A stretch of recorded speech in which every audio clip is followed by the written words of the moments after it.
여러분 안녕하세요. 오늘 알려드릴 함수는 if 함수와 데이터베이스를 사용한 함수입니다. if 함수를 사용해서 조건이 하나의 경우에 조건을 비교하는 건 아주 간단하지만 두 개 이상의 조건을 비교할 때엔 두 가지만 기억하시면 됩니다. AND 함수와 OR 함수인데요. AND 함수는 여러 개의 조건을 동시에 비교해서 하나의 결과를 출력하는 경우, OR 함수는 여러 개의 조건을 각각 비교해서 서로 다른 결과를 출력하는 경우입니다. 자, 우선 전공 배정 기준을 완성해 보겠습니다. 1학기 성적과 2학기 성적의 평균을 구해 보겠습니다. 평균을 구할 땐 에버리지 함수를 쓰고 평균을 구할 셀을 선택하고 엔터를 치면 평균이 구해집니다.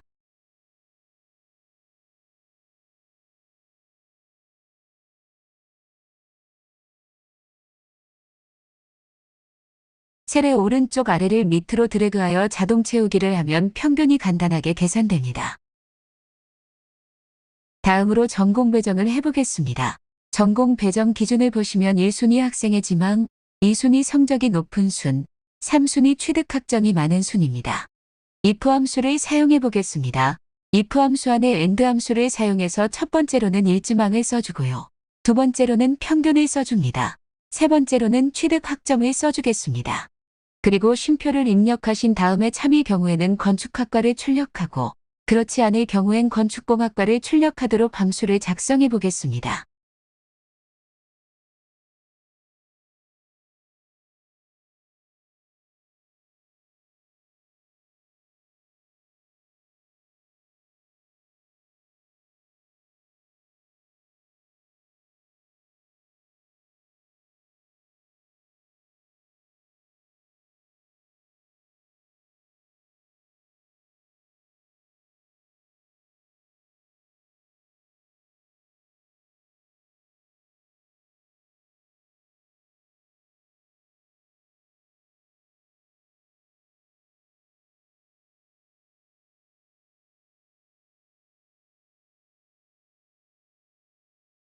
이것도 마찬가지로 마우스를 드래그하여 자동 채우기를 하면 완성입니다.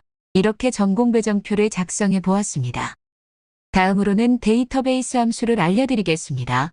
데이터베이스 함수란 많은 데이터 중에서 조건에 맞는 값을 구하는 함수입니다. 우리가 해볼 함수는 daverage, dmax, dget, dcountA 함수입니다.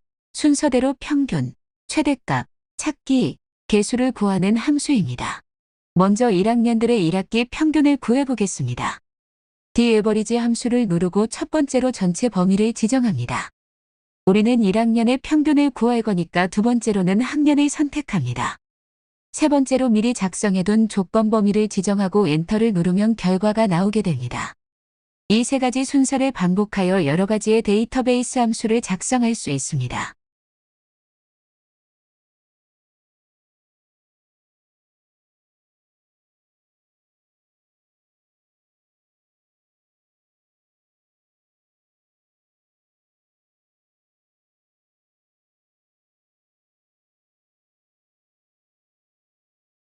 다음으로는 행정학 전공의 평균 최대값을 구해보겠습니다.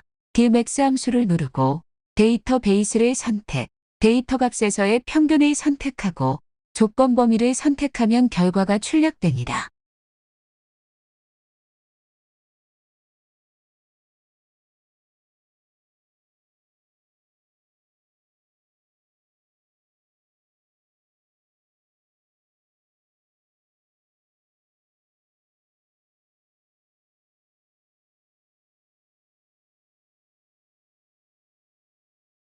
다음으로는 dget 함수를 이용해 4학년 중건축공학과인 사람을 찾아보겠습니다.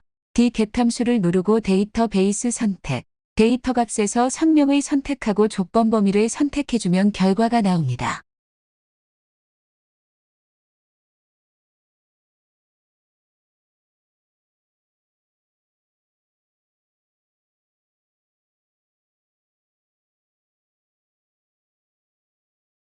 박성민이군요. 마지막으로 dcountA 함수를 이용하여 1학년과 전자공학과 사람의 수를 구해보겠습니다. dcountA 함수를 누르고 데이터베이스 선택, 데이터 값에서 학과나 학년 둘 중 하나를 누른 뒤 조건 범위를 지정하고 엔터를 누르면 결과가 나오게 됩니다.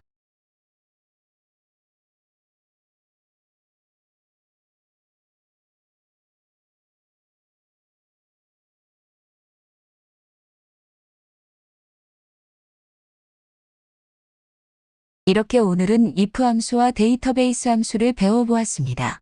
유익하셨다면 구독과 좋아요 부탁드립니다.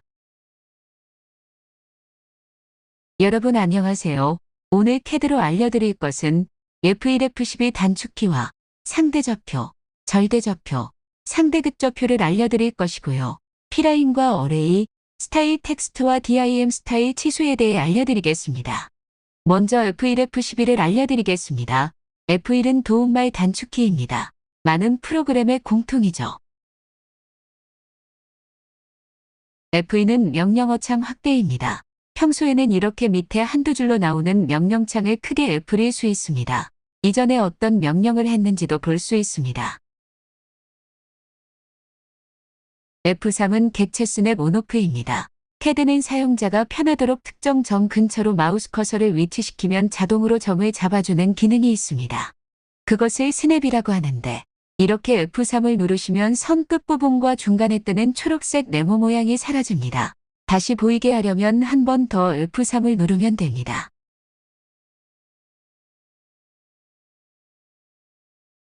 F4, F6은 생략하겠습니다. 다음으로 F7은 그리드 온오프입니다. CAD를 사용할 때 화면에는 일정 간격으로 바둑판 모양의 격자가 그려져 있습니다. 이걸 그리드라고 하는데 사용자에 따라 혹은 선이 너무 많아 혼동될 때 그리드를 끌 수 있습니다. F8은 직교 모드 온오프입니다. 이걸 키면 작도 방향이 수직, 수평으로만 고정됩니다. 각도가 90도 단위로 고정되는 것입니다.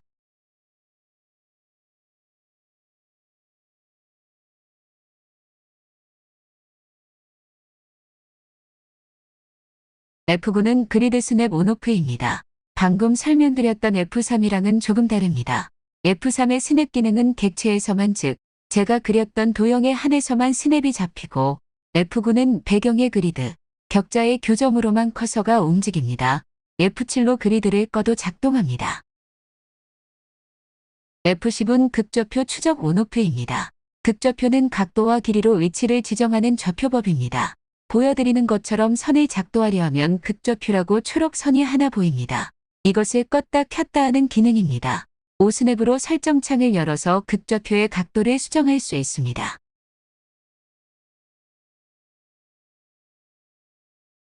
F11은 객체 스냅 추적 온오프입니다. 객체 스냅은 아까 말씀드렸죠. 이번엔 객체 스냅 추적입니다. 두 선이 있습니다. 이 두 선의 중심에서 수직선을 그어 만나는 점을 찾으려고 합니다. 그냥 가운데에 선을 두 번 그어 찾으면 되지만 작업이 귀찮아지고 실무에 가면 훨씬 복잡할 것입니다. 이때 필요한 게 객체 스냅 추적 기능입니다. F11을 눌러서 기능을 켜고 커서를 두 선의 중심에 각각 잠시 올렸다가 커서를 치워보면 초록색 선이 생깁니다. 선의 중심끼리 객체 스냅이 잡힌 것입니다. 이제 이 스냅 근처로 마우스를 가져다 대면 자동으로 교점의 점이 지정됩니다.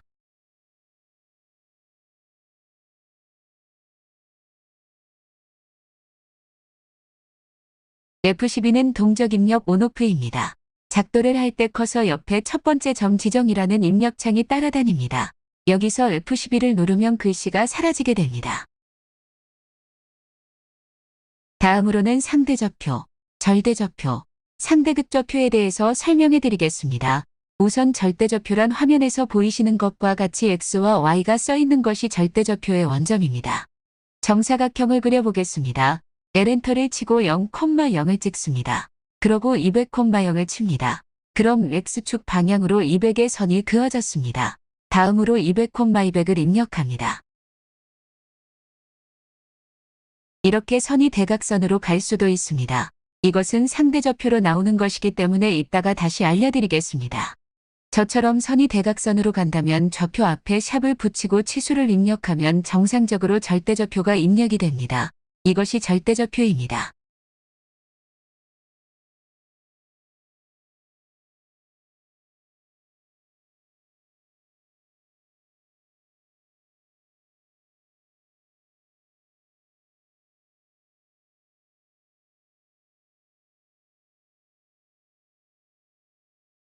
상대좌표란 내가 찍은 점을 원점으로 갖는 좌표입니다. 임의로 점을 찍고 200,0을 입력하면 그 점에서 X축으로 200, Y축으로 0만큼 떨어진 곳으로 선이 그려집니다. 만약 선이 이상하게 간다 하면 좌표 앞에 골뱅이를 붙이고 그리면 상대 좌표를 이용한 작도가 가능하실 겁니다.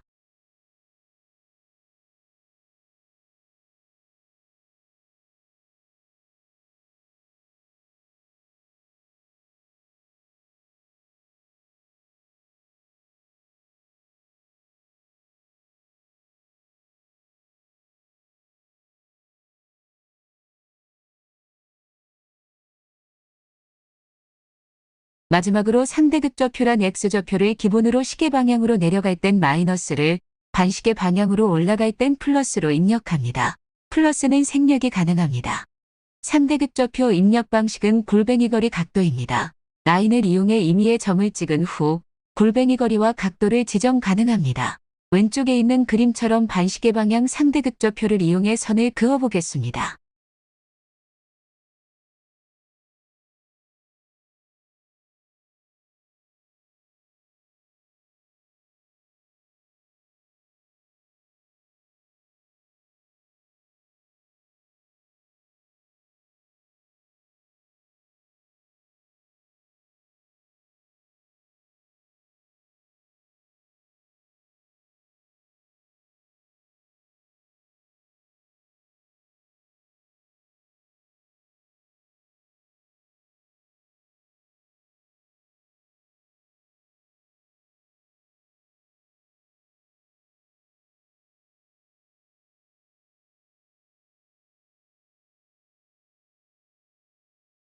다음으로는 폴리라인과 어레이에 대해 알려드리겠습니다. 우선 폴리라인은 PL 명령어로 시작할 수 있습니다. 여러 개의 선이나 곡선을 연결하여 도형을 만들 때 유용한 명령입니다. P라인 명령을 사용하면 하나의 객체로 인식되어 수정 및 조작이 용이하며 출력물의 품질을 상향시킬 수 있습니다. P라인의 명령 옵션으로는 반폭 H, 길이 L, 명령 취소요, 폭 W, 닫기 C, 포A가 있습니다. 예제로 가져온 그림을 그려보도록 하겠습니다.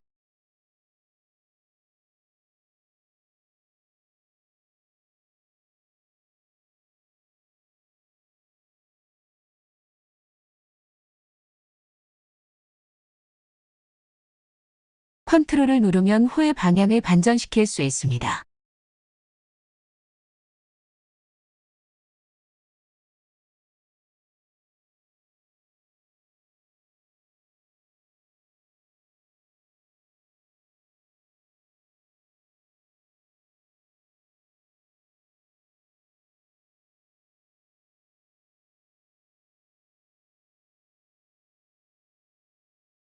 다음은 어레이입니다.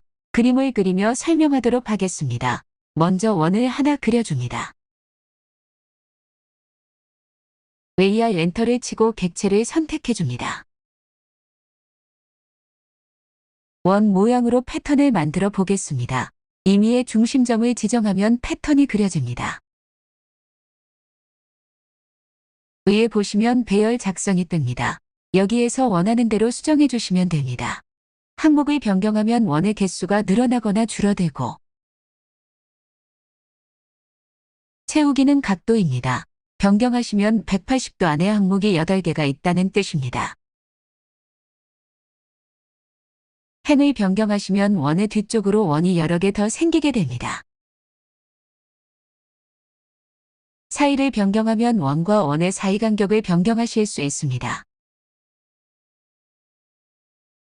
배열 닫기를 누르시면 편집을 종료할 수 있습니다.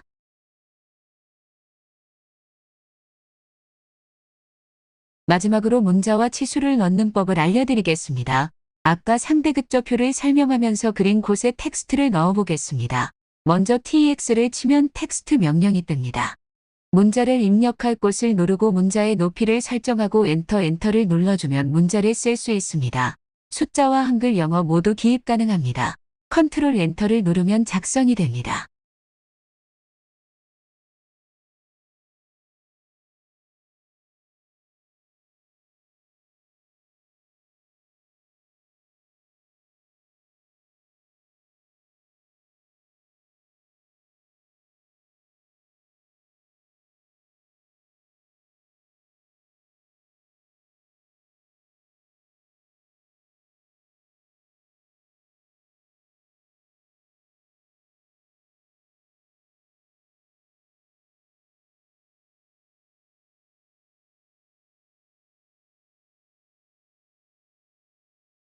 P라인을 설명하면서 그린 모양의 치수를 써보겠습니다. 치수 기입의 명령어는 DIM입니다. DIM 엔터를 입력하고 끝점과 끝점을 선택해주면 치수가 자동으로 입력됩니다.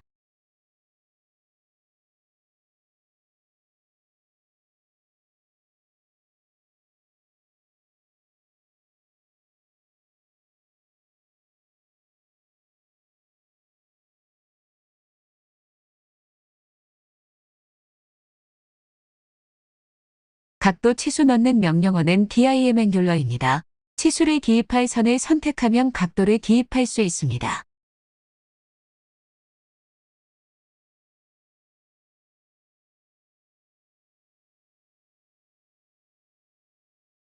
DIM 스타일을 입력하시면 치수선과 치수보조선, 문자 모양의 스타일을 변경하실 수 있습니다.